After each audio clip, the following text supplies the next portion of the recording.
Hello दोस्तों, स्वागत है आप सभी का इस वीडियो में। आज आपके लिए एक बार फिर 5 नए प्रश्नों को लेकर आए हैं। आइए देखते हैं आज का पहला प्रश्न क्या है। यहाँ पर लिखा हुआ है किसी घटना की प्रायिकता नहीं होती है। इसका विकल्प दे रखा है, इसके बारे में हम बताते हैं। ऑटोमेटिकली आप समझ जाइएगा इसका सही उत्तर क्या होता है। और आपको बता दें इस चीज़ को पहले भी हम बना चुके हैं। अगर आप कंटिन्यू वीडियो देखते होंगे तो देखते ही आपको पता चल गया होगा कि आखिर इसका सही उत्तर क्या होता है।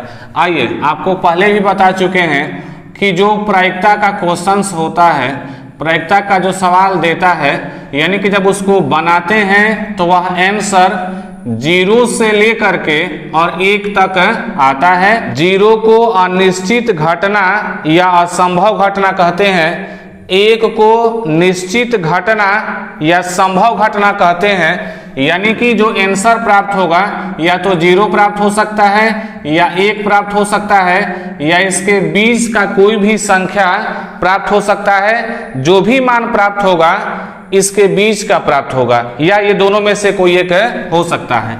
अगर इससे कोई संख्या छोटा होता है या इससे बड़ा होता है तो वह इसका आंसर नहीं हो सकता है।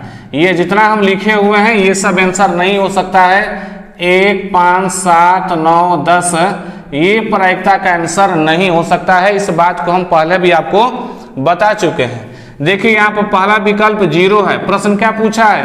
प्रायिकता नहीं, यानी कि जो प्रायिकता होता है उसको यहाँ से निकाल दीजिएगा, जो बच जाएगा वही इसका सही उत्तर हो जाता है। ये प्रायिकता हो सकता है, गलत उत्तर। 1 ये भी हो सकता है, गलत उत्तर।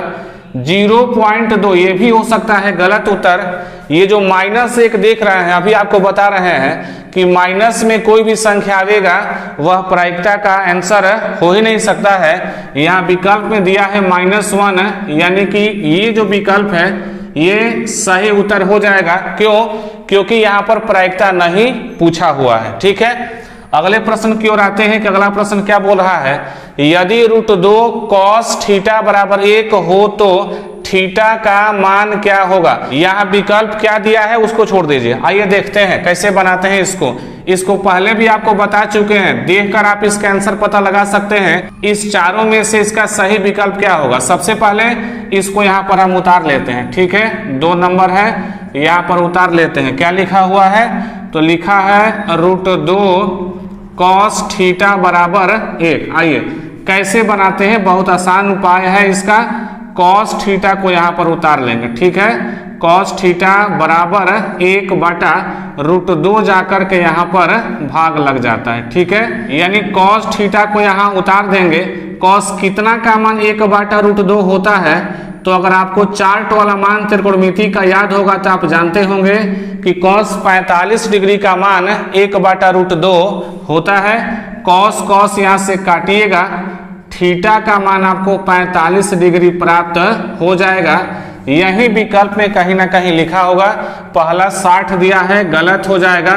दूसरा विकल्प 45 डिग्री दिया हुआ है, आप मैच करा सकते हैं, हूबहू आपका आंसर मैच कर रहा है। यहाँ तीसरा गलत हो जाएगा और चौथा गलत हो जाएगा। आइए तीसरे प्रश्न को देखते हैं कैसे बनेगा। क्या दिया हुआ है? 1 + cot² बटा 1 + tan² बराबर होता है। इस सवाल को पहले हम यहाँ पर उतार लेते हैं। तीसरा नंबर है, क्या लिखा हुआ है? तो 1 + cot² बटा 1 + tan²। 1 + cot² का मान होता है cos² बटा 1 + tan² का मान होता है sec²। और अगर आप सूत्र याद किए होंगे तो आप देखकर बताइए कि cos बटा sec का मान आखिर होता क्या है? तो इसका मान होता है cot²। इसी को हम विकल्प में देख लेते हैं है कि नहीं है। पहला sec² दिया है, गलत हो जाएगा। दूसरा cos² दिया है, गलत हो जाएगा। तीसरा यहाँ पर मैच कर रहा है, ये तीसरा विकल्प सही हो जाएगा। चौथा आपका गलत हो जाएगा। यहाँ 4 नंबर देखिए क्या लिखा हुआ है, असंगत समीकरण के युग्म का डॉट डॉट हल होता है। विकल्प में अद्वितीय, अनेक, कोई नहीं और सभी दे रखा है कि आखिर इसका सही विकल्प क्या होगा। चलिए, बगल में लिखा है संगत, यानी संगत समीकरण जो होता है इसका अद्वितीय हल प्राप्त होता है, जिसको एक हल भी कह सकते हैं, या इसका अनेक हल प्राप्त होता है। कब?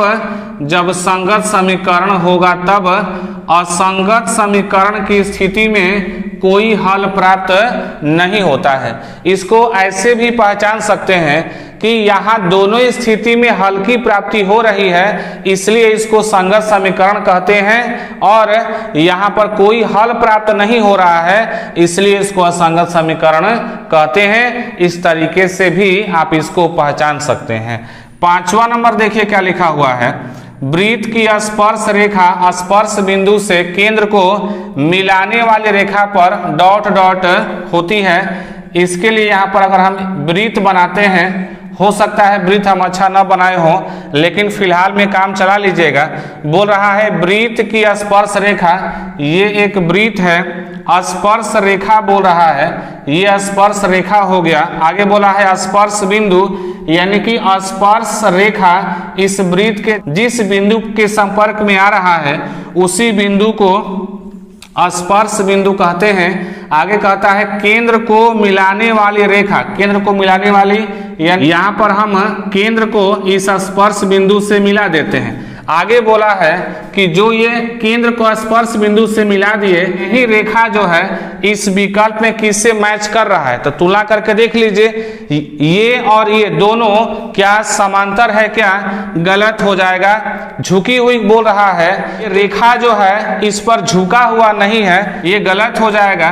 क्या है भाई, तो लंब है, यानी कि आप इसको ऐसे मानिए ओ ए और बी, आप इसको मिला सकते हैं। तो कहने का मतलब है कि जो OA है वह AB पर लंब है। यही चीज यहाँ पर विकल्प में दे रखा है, खड़ी गलत हो जाएगा, ये ऐसे खड़ी बोली जैसा है, ये गलत हो जाएगा। फिलहाल में इसका सही उत्तर क्या होगा, लंब होगा। ऐसे क्वेश्चन को आप हल भी किए होंगे, ऐसे बनाते भी होंगे, तो इसी की ये बात कर रहा है कि क्या है, तो यह OA जो है AB पर लंब है, यही विकल्प में दिया हुआ है। यानी किसी क्वेश्चन को जब आप हल करते हैं तो ऑब्जेक्टिव वाले सवाल जो बनाता है उसमें जो स्टेटमेंट होता है उसी चीज को क्वेश्चन में बना देता है। तो इसके लिए पढ़ने वाले को क्या करना चाहिए, यानी आपको क्या करना चाहिए, सारी बात को समझ बूझ के पढ़ें, ताकि पता नहीं कब किस क्वेश्चन से एक नया ऑब्जेक्टिव क्वेश्चन बना दे, ये किसी को पता नहीं होता है। तो इसलिए आप पढ़ाई रट के नहीं, समझ के पढ़ें। तो ये था आज के 5 नए प्रश्नों का हल। तो अब आपसे मिलेंगे अगले वीडियो में इसी तरह के 5 नए प्रश्न और उसके हल के साथ।